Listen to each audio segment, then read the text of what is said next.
I still remember the sound. Not wedding music. Not applause. Silence. The kind of silence that falls when 300 people realize a wedding has just stopped.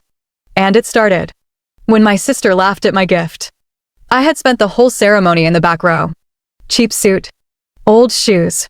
Trying not to draw attention. Because in my family, I was the poor brother. The one people whispered about. The one my sister used to call my biggest embarrassment. At the reception, she saw the small envelope in my hand and smirked. "That's your wedding gift," she said loudly. Guests turned. She held up the envelope for everyone to see. "This is what poverty looks like." People laughed. Even the groom smiled. My face burned. I should have walked out. Instead, I said, "Open it." She rolled her eyes and handed it to the groom. He pulled out the paper inside, read one line. Then his face changed. Color drained. His hands started shaking. He read it again. The priest leaned in, then froze, and said something no one expected to hear at a wedding. "Stop the ceremony." Music cut. Guests stood up. Someone dropped a glass. My sister turned to me confused. "What did you do?" I looked at her and said, "I gave you the truth." That's when the groom's father rushed toward me, not angry, terrified, and whispered, "Please don't let her read the second page." Second page? My sister had no idea there even was one. But 10 minutes later, the same people laughing at my cheap gift were begging me not to leave. Because the envelope they mocked didn't contain a present. It contained a secret that could destroy the marriage before the vows were finished. People called me the poor brother like it was my name. In my family, success meant showing off. Big cars, designer clothes, country club weddings. And I had none of it. After my father died, I helped take care of our mother, worked 2 jobs, and kept barely staying ahead of rent. My sister saw that as failure. She used to joke in front of people, "If my brother brings a gift, it'll probably come from a discount store." People laughed. I pretended it didn't hurt, but it did. Still, when she got engaged, I showed up. Because despite everything, she was my sister. The groom's family looked wealthy. Too wealthy. Luxury cars outside the venue. Diamond-covered guests. People whispering about business deals at the reception. Something about it felt off. And I wasn't the only one who noticed. 3 weeks before the wedding, an old family friend visited me. He handed me a sealed envelope. Said my late father told him to keep it until the day her marriage could become a mistake. I thought it sounded absurd. I almost threw it away. Then I opened it. Inside were documents. Names. Signatures. Financial records. And a handwritten note from my father. "If your sister marries without knowing the truth, give her this." I read it 3 times. Didn't sleep that night. Because what those papers suggested. The groom and his family were hiding something dangerous. I tried warning my sister before the wedding. She laughed in my face.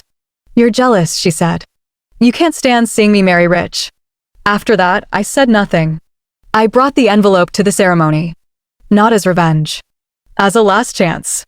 A gift she would hate receiving, but might need.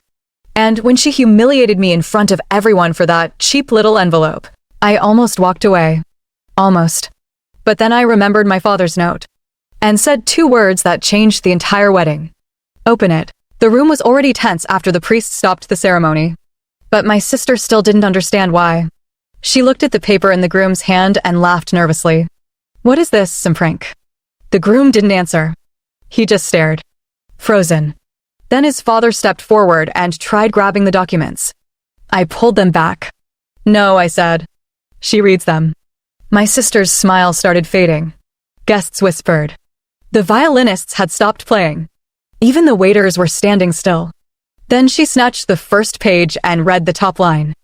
Her face changed instantly. It was a financial disclosure.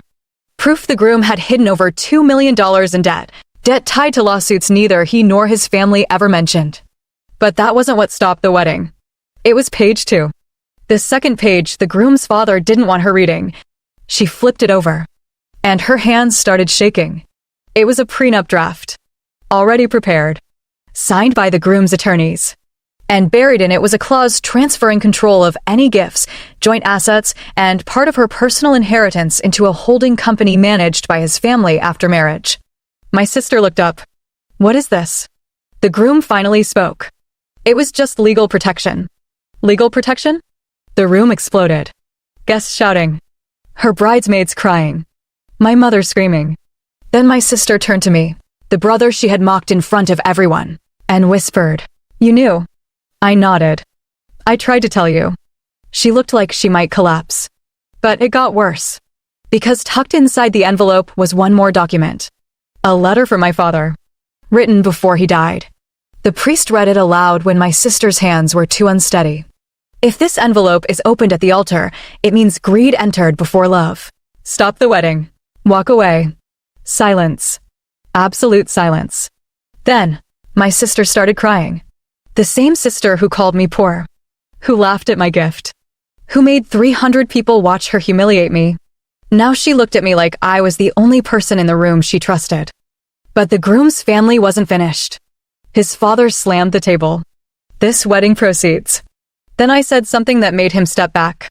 If it proceeds, I said, holding up the remaining papers. The fraud report goes to the state attorney Monday morning. You could feel the air change. This wasn't a family argument anymore. This was war. And outside the chapel doors, the groom's family made me an offer. To take the envelope and disappear. The groom's father pulled me aside outside the chapel. Away from the guests. Away from my sister. His voice dropped. How much? I stared at him. What? He reached into his jacket, pulled out a checkbook, and said, Name a number.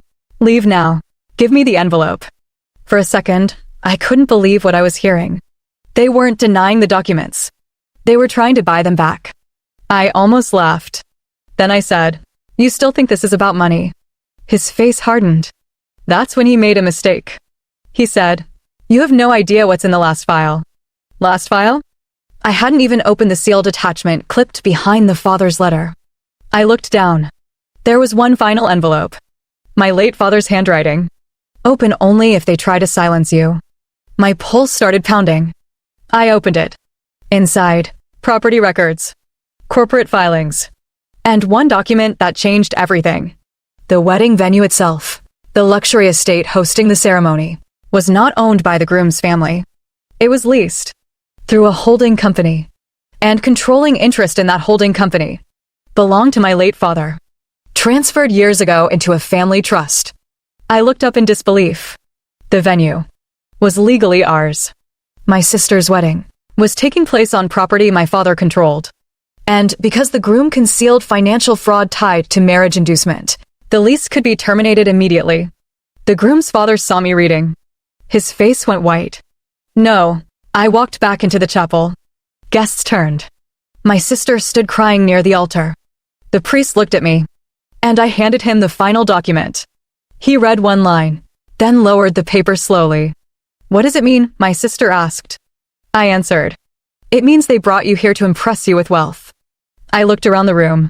Using property they don't even own. Gasps. Someone dropped a champagne glass. The groom shouted, That's not relevant. Then the venue manager, who had been standing near the doors the whole time, stepped forward. He had already seen the trust seal, and said words nobody expected. As trustee authority applies. He looked at me. Do you wish to suspend this event? 300 people watched. Waiting.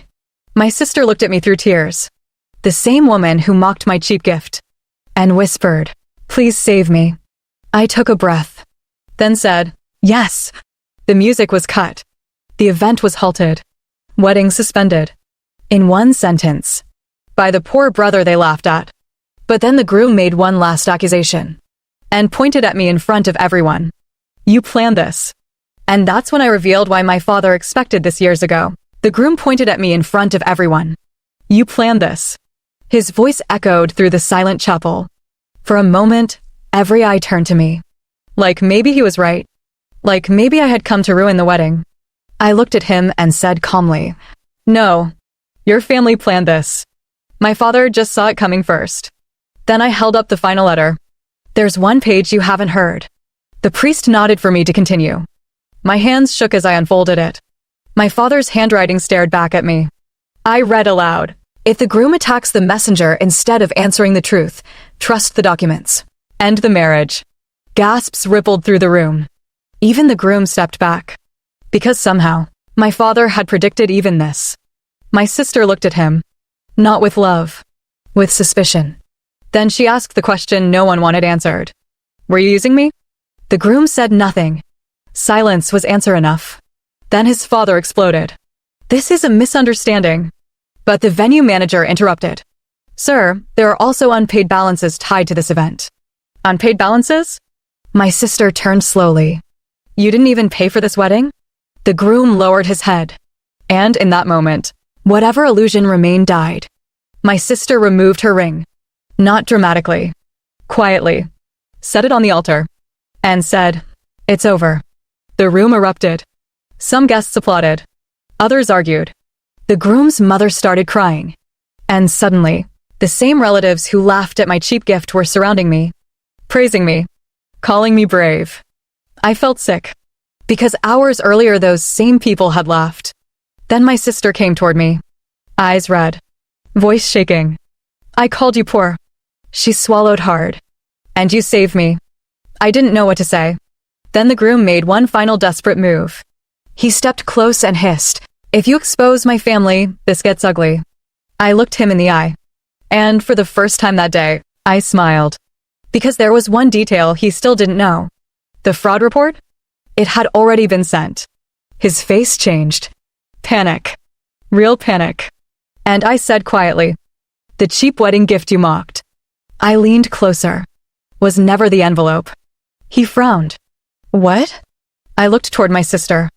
It was the warning. And I thought that ended it. But outside the chapel, my sister stopped me before I left. And handed me something that changed the ending completely. I was halfway to the parking lot when my sister ran after me. Still in her wedding dress. Barefoot. Holding something in her hand. Wait. I turned. She was crying. Not the kind people do for sympathy. Real crying. The kind that comes when pride finally breaks. She opened her hand.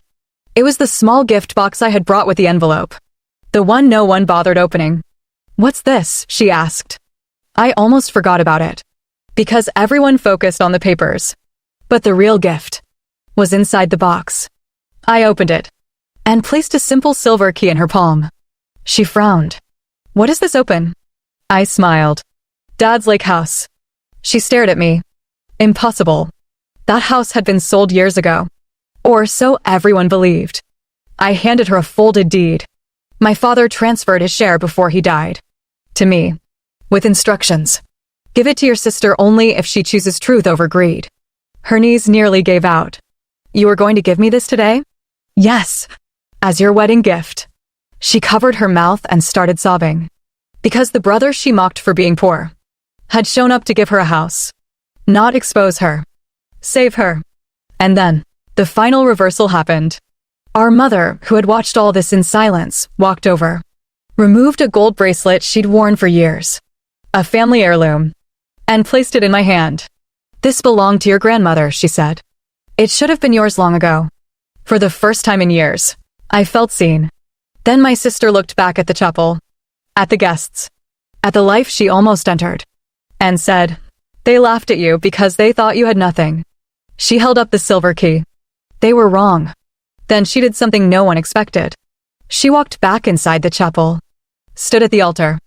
And in front of 300 people said, My poor brother just gave me more than this marriage ever could. Silence. Then applause. Real applause.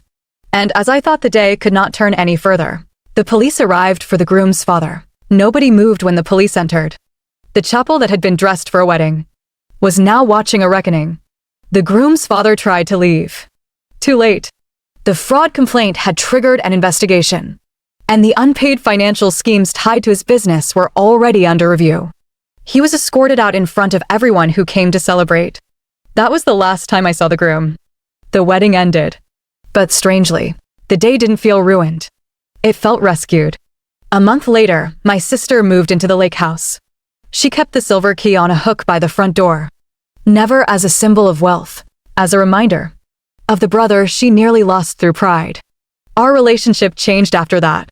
Not overnight, but honestly. She apologized without excuses. And for the first time in years, I believed her. People still ask what was in the gift that stopped the wedding. They assume it was the fraud documents, or the hidden deed, or the police arriving. It wasn't. The gift that stopped the wedding was truth delivered before it was too late. My father knew money can impress people, but truth exposes them.